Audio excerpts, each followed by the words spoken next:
So it's the third week of the month, and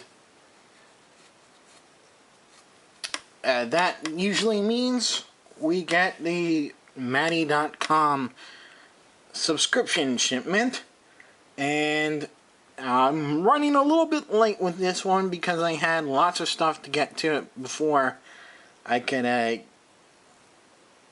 film these. For October of 2012, the subscription figure was Poison Ivy. Here we see the mailer box. We open up the mailer box and we get the nice packaging and the very nice art here on the side and the fuller picture on the back there, as well as the little bio on the back there. And I must say, I really like the artwork on the back here, even though it doesn't quite look exactly like the figure.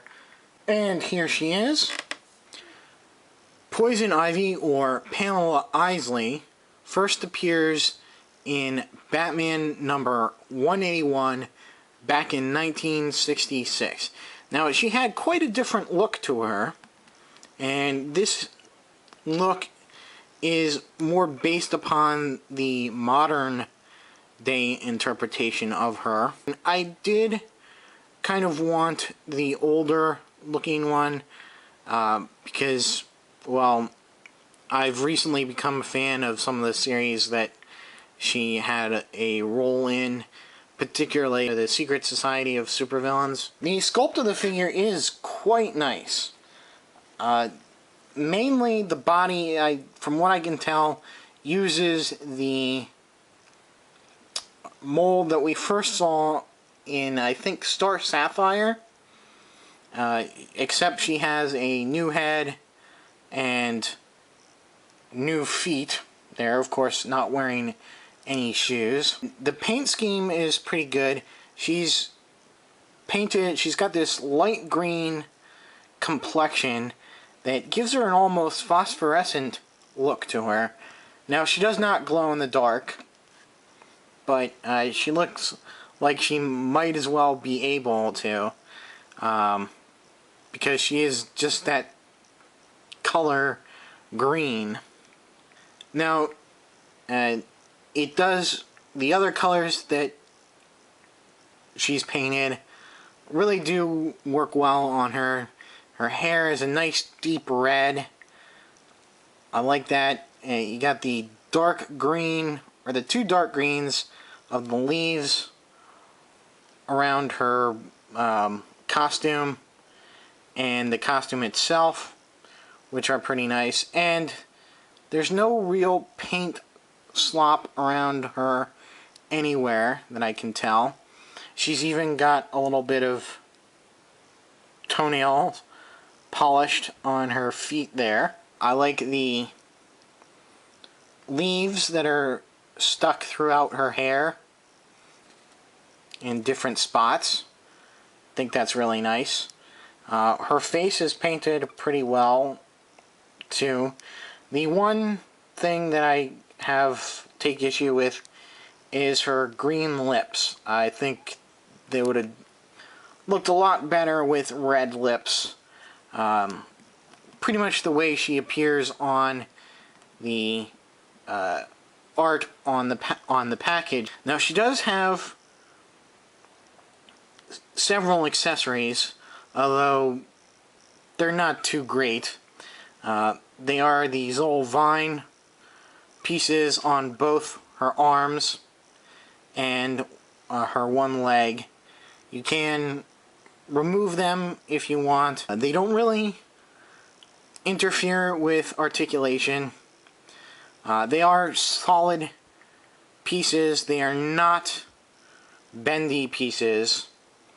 They're much more like the electrical effects that come with several of the DC Universe classics, notably Electric Blue Superman. For articulation, She has pretty much the standard articulation.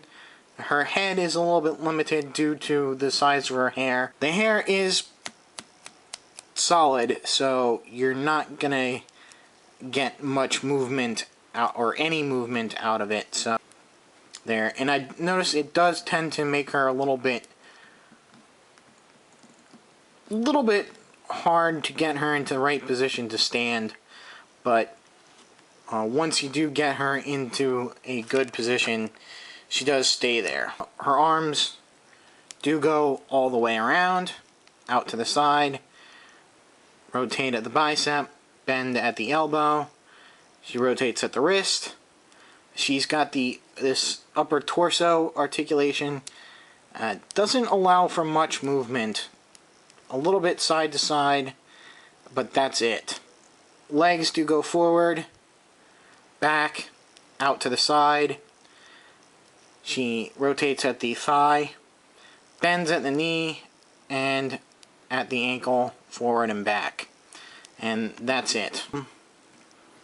Getting back into her background, pre-Crisis, her name was actually different. It was Dr. Lillian Rose, and she was a botanist from Seattle who was seduced by this guy into stealing an Egyptian artifact. And this artifact contained some rare herbs, and in order, or for some reason, somehow he ends up poisoning her with these herbs because I guess he doesn't want to share in the loot or take the chance that she'll rat him out. And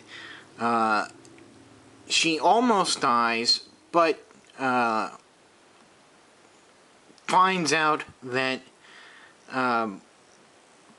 she has become immune to all toxins and diseases somehow. She, I guess, continues a criminal career using her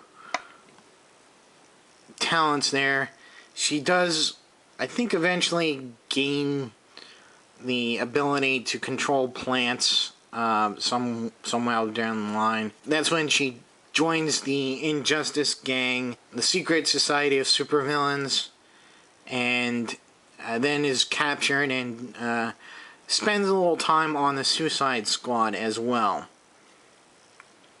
Now, post-Crisis, her origin was changed, and it was changed by Alan Moore, who ended up linking her to Alec Holland, the Swamp Thing, obviously, and Jason Woodrue, the Floronic Man, other plant-powered characters in the DCU. And in this new origin, she's a student along with Alec Holland, and being taught. In this new origin, she's this student alongside Alec Holland who is being taught by Jason Woodrue. And she somehow falls under Jason Woodrue's influence, and they begin this relationship. Woodrue experiment on her, injecting her with all sorts of toxins and stuff, and this is what results in her gaining her powers. And she continues to gain more and more powers as the years go by, and develops into this eco-terrorist. Among the powers that she gains through the years by different writers, or the ability to control or create specific types of plants, and her other power is the toxic or pheromonal control through kissing of males. Only the very focused mind like Batman, is able to resist her. After the earthquake and the whole No Man's Land stuff, she takes over the largest park in Gotham. She made this deal with Batman to provide food to the people in his area of Gotham. And so that started this kind of reform era for her. And also during No Man's Land, she finds the injured Harley Quinn and brings her back to health, and I believe it's she that gives her her advanced agility that she doesn't have in the beginning when she becomes Harley, but you know, in order to protect her, and you know, Ivy does manage to give her enhanced agility, and that really is a start of their sort of friendship, a friendship which really started in the Batman the Animated Series cartoons, but was carried over into comics.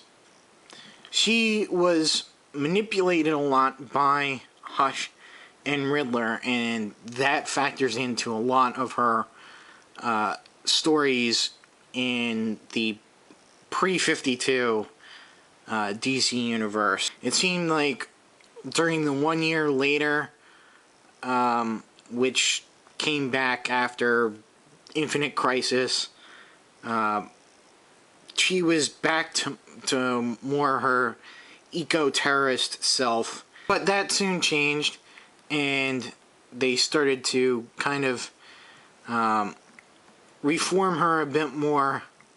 Not really reforming her, but making her, reining her in, because they had the Gotham City Sirens series, which Catwoman, Harley, and Ivy basically banded together, and they went after Hush because they were all manipulated and had something to do with wanting revenge on Hush, and that group sort of stuck, and they were sort of, you know, their friendship grew, and they became sort of a vigilante team. Not quite heroes, but not quite villains. This ended badly.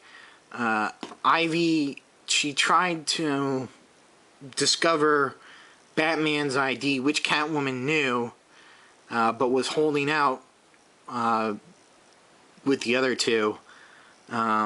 So she drugged her, and she didn't manage to find out Batman's identity, but her Catwoman's trust was broken, and she did find out that Catwoman had really formed the Sirens team to basically control Harley and Ivy. This broke up that friendship and that team.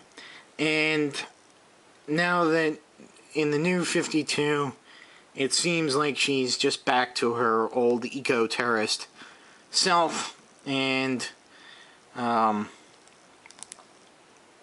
know, that's that. Now, she's been in lots of different variations in other media. In Batman the Animated Series, she was voiced by Diane Pershing. She had look more along the lines of her 60s debut look, with more, I guess, flesh-toned skin, boots, and a crossbow. And it was during her redesign for the new Batman Adventures that she was made to look more like her modern look, with the green tinted skin, although in the animated show it was more white. There was a later on in the comics that continued the story of the animated series. It was explained that that version was actually a clone, a plant clone that died. And anyway, she does appear in both the Justice League and Static Shock. In Justice League, it's little more than a cameo in the altered universe, where she's been lobotomized and is the groundskeeper for Arkham Asylum. They did a really fresh take on her for the Batman series, where she was voiced by Piera Coppola, and she was actually a classmate of Barbara Gordon, who again was this eco-activist and then was turned into a more terroristic methods. In Batman the Brave and the Bold, she had a couple of appearances too. She was voiced by two different actresses, Jennifer Hale and Vanessa. I don't know the other one. And of course, who could forget it is definitely unforgettable portrayal of Uma Thurman in Batman and Robin. So, with that said, she is, I believe, she sold out really fast on the day of sale, and so unfortunately, you're not going to be able to find her anywhere except for eBay and maybe secondary market retailers like Big Bad Toy Store. So if you like her, go and find her there. And stay tuned, we'll be doing the other figure, the oversized figure that came the same month, and that would be Elastigirl. And until then, I'll see you.